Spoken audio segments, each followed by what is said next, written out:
maybe you need to Figure out what's going on. figure out what's going on.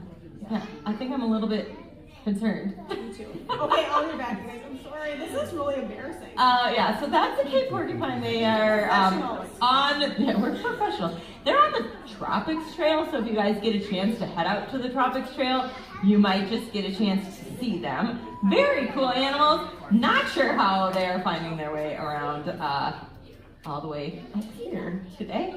But Hey, Jess. we'll see. Oh, maybe Shannon got everything all taken care of. Yeah. No, I heard you, and the answer is no, I did not. I don't know where this porcupine went, but I got really far away, so you're gonna have to like hold on a sec. Oh. But in my travels, In your travels to find a porcupine? yep, I in not finding the porcupine, I found another cool animal that, ironically, is also from Africa. Oh, You guys wanna okay. see it? Yeah, let's see this other animal. What do you got for me now, Shannon? I'm just gonna stand on stage and you can just bring out animals. That's Is that a word? I showed you. They said they wanted to see it. That's all they wanted, right? No, I'm just kidding. I'm kidding. This is Nyoka. Nyoka is a Kenyan sand boa, and they come from Africa. Now the neat thing about Nyoka is if you look at her back, you see how she's kind of the brown splotchy colors? That's because she lives under the sand. So that's how she blends in with the sand. And the way she can live under the sand and still survive is kind of like a crocodile or an alligator. Her eyes are actually toward the top of her head, okay? And that's because she can hide her whole entire body under the sand and just have her eyes on the top of her head peeking out so she can hide from predators but still look for food and still keep her eye out for things. Isn't that cool? I think that's really awesome. In fact, sometimes it's really hard to find her in her home because she's buried under the sand so good. So they're really good at it. Now she still is a snake though, you guys. So she does have a really good sense of smell and she smells with her. You're right. But you know what, Jess? Just trot across stage like she owns the place, huh? Well, they definitely are going to be short one porcupine in their census today. Yeah, that's the one. I love her. Oh, she's running. She's running. But clearly she doesn't know where she's running to. I have no idea what's going on now. Good like you have the next animal because I am confused. Well, I was trying to tell him about another animal that helps balance nature. Okay. So, what I'm going to have you do is help me out because we are going to meet a bird of prey. Birds of prey are animals that use their feet to eat and to hunt. So, I'm going to give you this, but it's not for you. Nope, doesn't go there.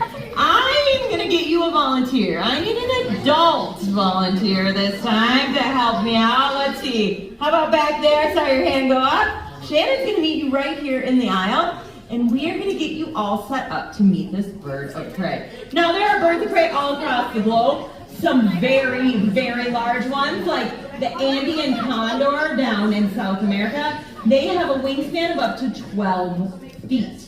Now, there's other big birds right here in the United States, like great horned owls and even bald eagles right here in Minnesota. But we don't have a bald eagle today. Instead, we've got a little bit smaller bird of prey. This is my friend. His name is the Boss, and the Boss is what's called a burrowing owl. Burrowing owls are exactly what they sound like. They actually live in burrows on the ground. They spend a good amount of their time terrestrially walking on the ground, and you can see that when you look at his legs. So the Boss here, let's see, he skipped his rock. There we go, heading right to the rock. And then hopefully he's gonna head right off stage because the Boss gets his name for a very specific reason. The Boss tends to be the boss. Sometimes he doesn't want to leave and he likes to captivate the whole show. So when he goes off stage, He's back. The Boss is back. Well, at least he's showing off burrowing owl things like going into burrows, sitting up on rocks to look for food, and doing some pretty cool flights. Now, Shannon, I know you're not the bird trainer, but you think you can get him on that side? Because this side no idea anymore, to be quite honest with you. I mean, he's gone. How does it, maybe a thumbs up from the stage view? Oh, that looks iffy. Oh, that looks real, meh, oh. I feel like he's just doing like shadow puppets. It did look like shadow puppets. I'm thinking maybe you should try and check that out.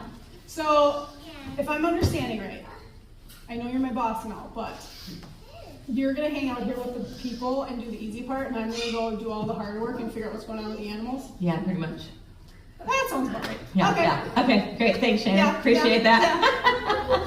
All right, you guys. Well, let's go back to that animal that I was introducing you to a while ago. This is our beautiful parrot that comes all the way from Africa. Now, a little bit different looking parrot than what we might normally think of with his coloration, but this guy is an incredible mimicker. So, this is my friend. His name is Hedwig, and Hedwig is an African gray parrot. Maybe not as colorful as other parrots, but as he flies back down to the perch, check out that tail. Gorgeous, bright red tail that actually can be used as a warning or way to call other African grays out there in the Congo rainforest of Africa.